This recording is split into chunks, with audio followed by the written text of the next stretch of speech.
Hi everyone, it's Darcy Lacavay here reporting live from CES 2015. I'm here with the Wireless Power Consortium, a gentleman named John. He's the Vice President of Market Development, and we are going to talk about Qi and wireless power here at CES 2015. We are. How are you today, sir? I'm great. I'm having fun. How are you? I'm very well. All right. You know how it is. Yeah. Still here. Yeah, it's still here, but is this heaven or what? Yeah, I would say this is tech nerd heaven. Yeah, I'm happy. Absolutely. So, of course, I'm getting a phone call at the same time, but let's just talk about wireless power. Let's talk about Qi. So you need one of these 360s, Moto 3. If you did that, you know, it's subtle. All right. I know, right? Especially during an interview. Just saying, Qi, but okay. I mean, so we're dealing with a really, really big game changer here for how consumers use and charge their devices. Qi is, obviously probably the most robust in terms of the maturity of wireless charging. So can we just have a bit of a high-level overview of the state of the market? State of the market. Probably the most important thing is that there's this crazy demand because this stuff is really valuable. We'll talk about the value in a bit. It's a lot more than just a replacement for the wall wart. It's about the network. If you can walk out into the world and keep your phone charged, that's the value that we're talking about. We're at CES. Definitely at CES. We're taking a prime piece of real estate here. Everybody wants a piece of Qi. They can have it. All you right. can go on Amazon and get any piece you want. All right. How many phones Careful. have Qi right now? 72. There's one more that's going to be announced that hasn't been announced yet officially. It's 73. Qi Flex 2? It's either Qi built in or the manufacturer gives you a back, like back Samsung, for example. Okay. And they've been in the market for almost 3 years. So, for those that aren't familiar with Qi, can you talk a little bit about the technical specs? In terms of how rapidly it can charge, the kind of the wattage output, the distance that it's capable of doing, and kind of that kind of stuff. So there's Qi. First of all, Qi is sort of a Chinese term. It's okay. Welcome to CES. Qi is sort of a Chinese term that means essential energy, really, and spelled QI.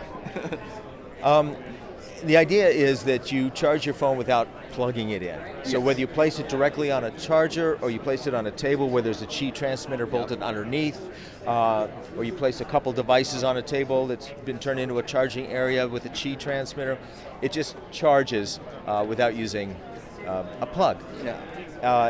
The rate of charge it depends. There are many types of Qi products. If you want to spend a little bit of money and get something that works perfectly well with any Qi phone, it'll charge at a rate close to, not quite as fast as plugging it into, say, the best USB charger. 2.1 amp kind of style, If you want to get a really nice charger, spend a little bit more money, I'm looking for one. There's lots of them.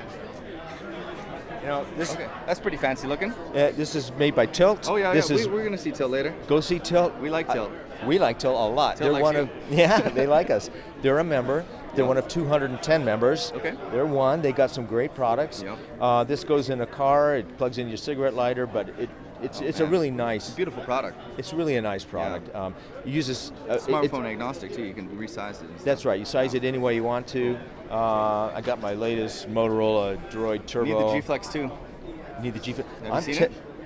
I haven't, but it's a hard sell. This is a heck of a phone. That's a heck of a phone. Spec. Anyway, let's stay focused on wireless charging.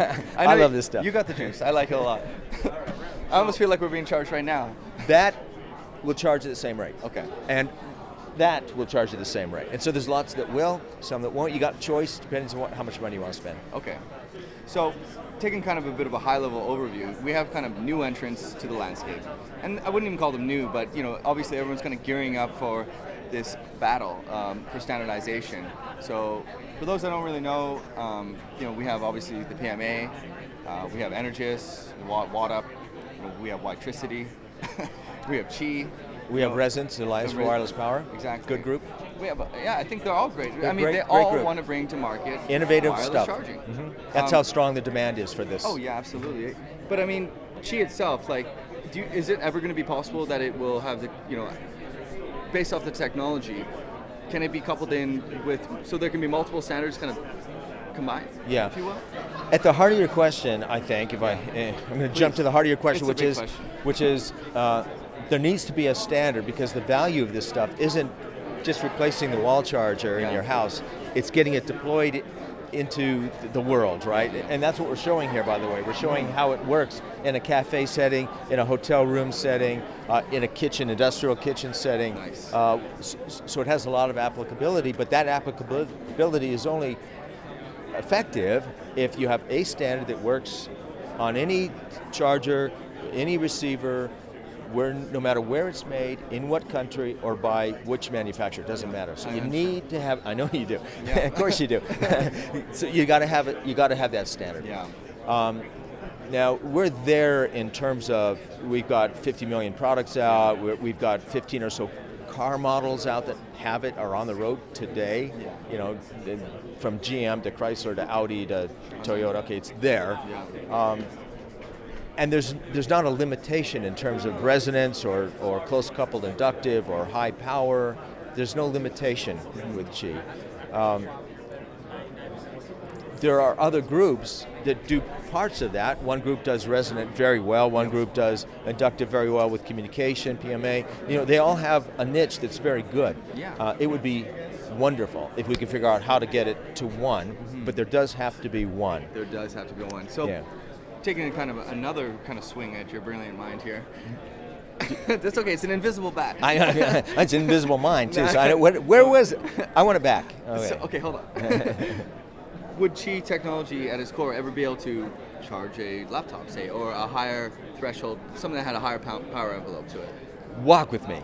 All right. So your question was, can Qi eventually power laptops? Yeah. And 50 watts for a typical laptop is a good rate in order to keep up with use. If you're using it heavy, you may not keep up. You may not be adding to the battery charge, but you're probably keeping up with it, right? So 50 watts is good. The trick is to be able to increase the power without losing efficiency and without incurring any safety. Or even getting the SAR stuff. SAR. You don't want to even get close to it, so you stay far away from it. So, first Qi products were 5 watts, which is perfect for charging a typical cell phone in about the same time as you would with a wall wart.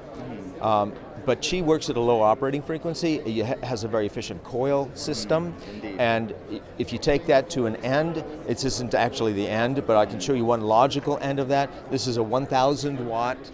Food processor working on this is a resonant transmitter, so it's working at about 2 inches. All right. And we will also show a teriyaki cooker, which is a heater, which uses even more power. Yeah. And this system runs up to 2,400 watts. So just so you know, to be transparent, there's no wires connected to any of these things. This is a standard Philips food processor, a high-end consumer food processor that has where the power cord to the motor has been cut out and replaced with a receiver coil. Can we power it up and show everyone? So we'll have Lawrence, who is a top engineer at Convenient Power, who happens to understand this stuff, and we'll have him demonstrate it. Okay, absolutely. Hi, Lawrence. Sure. So just as John just explained, we have a high power resonant transmitter here. Yeah. It's actually in the center of this table. I can pop the hood later to show you. Let's first see the food processor again. We charge it into the area. It's like you can see. Trick, I must say. It is, right? You can see the LEDs turning on. It's making contact. Okay. And we can turn the power on. No kidding. You can see it turning around. Make us a smoothie? Well, we don't have the ingredients here, but we could have. All right. And this is the wireless part of it. You can turn it around. It still works. You can move it around here. And you can see that if I move it too far out, it will lose contact. Awesome. Same way you can go in larger distances. Okay. So it has to be within that sort of 40 millimeter, 50 millimeter type radius? Yeah. It's limited to a certain amount of gap. Cool. So 1,000 watts this thing's capable of. Yeah. Do you think we could pop it open and take a Yeah. look? So yeah, just about to see, this is the same thing, but it's not moving any parts. Oh. We can wait a little until the water starts boiling to see the actual amount of power going in. Let's skip that for now and give you guys a look under the hood here. So again, charging area here. And this is what it looks like. And you can see a big power transfer coil here, developed by Weird Electronic, one of our consortium members. Yes. Electronics in here, and that's it. Very cool. Transferring power through this thick slab of solid wood. Yep. Like IKEA. Like IKEA. This is actually an IKEA furniture. Yeah, I think it is. I go there every weekend. All right. All right. Well, thank you very much for that demonstration. That's No really, problem. really cool. So up to 1,000 watts, and even beyond with the Even teriyaki beyond. cooker. Yeah, I think the teriyaki cooker goes over a kilowatt. 1,400. Yeah. Very impressive stuff. That's what we do. Cool. Yeah. So I mean, at this stage in the game, I don't really know if we have too many more questions. I mean, we're going to be following wireless power very closely. It's really important to consumers. The fact remains that Qi is already an established body. Yeah. And has products in the wild that is adopted. Yeah. So all we can say is that we'll be watching very closely and All right. you know any sort of developments. You bet. I'll sum it up for you. So Qi's been around since 2008. So we've got a lot of products out. We've also got a lot of bruises because a lot of products weren't as good as they could have been, in my opinion. You got to do that. Any high technology has to get into the market. You got to get mass production. You got to get consumer feedback, and you got to go through those cycles of learning to get to the level we are today. So there's, at this point, from 5 watt, actually 3 watts to 2,400 watts, from very low cost, close coupled inductive, which is very efficient, to very high power, from very high power magnetic resonant systems in different sorts of applications to cafes, hotels, and cars. It's really quite broadly deployed. There's nothing that she cannot do. I'm wondering why you would use anything else. Well, there is that one big question, which is the ability to charge away from a relatively fixed position, 5 feet, 10 feet, and That's interesting stuff. That is and I don't think we compete with that, no, incidentally. it's a different area. It's a different area. The energy has to be lower in order to stay safe, and so it complements what we're doing. This is high power, charge your phone about the same time you need it to. Let's say electricity, energy is very interesting stuff, but you're going to want to keep the power levels lower. So it has a lot of utility, but the applications are a little bit different. Yeah, that's a really good point.